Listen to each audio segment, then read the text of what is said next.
Good morning to my preteen Sunday school class. Miss you guys. Wish we could do this in person, but we can't for now. So I'm just going to give you a quick lesson that you guys can think about and talk to your families about if you want today.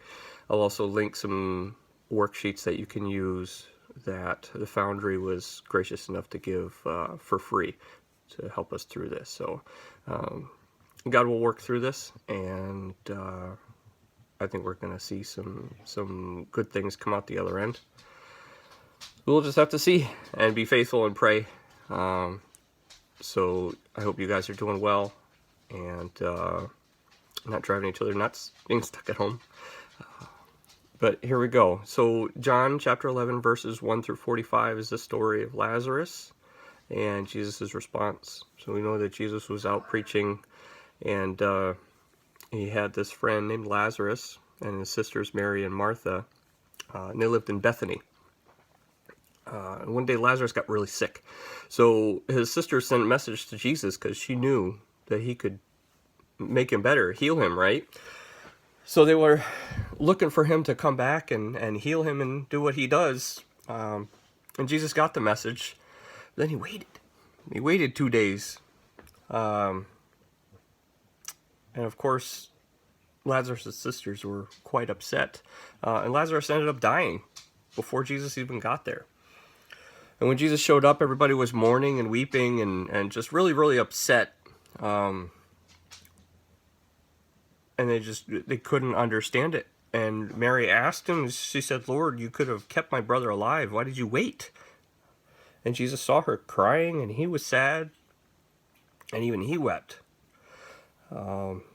So he asked them to take him to Lazarus' tomb. And he prayed, and then he shouted, "Lazarus, come out." And what do you know? Lazarus came out. He was still wrapped up in the clothes that he was buried in. And then people saw, and it was, of course, amazing. So Jesus performed a miracle. Obviously, that's not the whole 45 verses. You're going to have to read that. Or at least read through the story summary on the handouts. But some questions, some things to think about when you read the story and pray over it and maybe discuss with your family, or even email me if you have questions. That's fine. I'll put my email on the bottom too. I'd enjoy that. So what does this say about God? You know, what was the purpose of Jesus waiting 2 days? You know, you read this and you think, oh my goodness, he just let his friend die. You know, what was the purpose of that? And of course, we know better. We know all the stories in the Bible have a purpose. So think about that one. And put yourself in the position of Mary, his sister. What would you say to Jesus if that were you, you know? And how would you tell the story afterwards? What would you tell your friends, your relatives about this event that happened? Some other things. Maybe, you know, you can think about a time where God might have taken longer to answer a prayer of yours or a request of yours.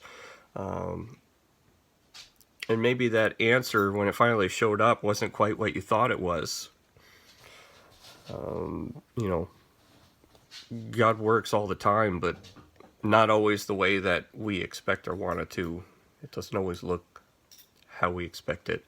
But that's because it's the will of God and not the will of me or you. He's going to work how he sees it needing to be worked. And we just have to have the patience and grace to understand that and continue to faithfully pray and prepare for what he might do.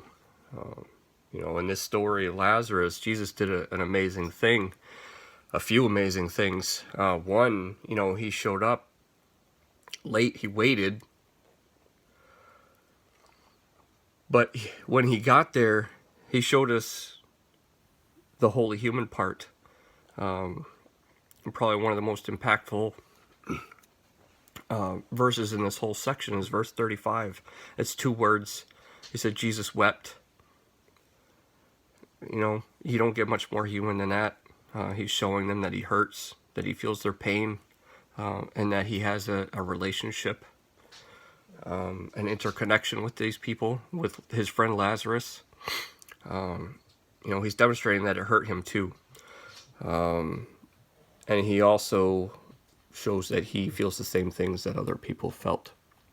But then he also came through as showing his divinity, you know. He is Lord, and he resurrected Lazarus after he'd been in the tomb for 4 days. You can imagine, and Mary even pleaded that, you know, he's going to be kind of not good in there. But he came out the same as he was, in the same clothes, up and walking, a new life, resurrected. So think about that. Think about how your new life looks after your encounter with Jesus and what he does for you. His sacrifice essentially did that for all of us. So as you go through this next week, just continue to pray faithfully. Try to be kind to one another. You're stuck in the house together, I get it. But be patient, be graceful, and let's try to do only things that lift one another up and not tear each other down. If you feel impatient, step away. If you're bored, talk to somebody. Read something, maybe your Bible. If you're bored, email me. If you have questions, email me. Or get on Messenger. You know, all that stuff will be available. And I really look forward to doing more interactive stuff with you guys later on. Okay? So we're praying for you all the time. We'll miss you guys. Take care.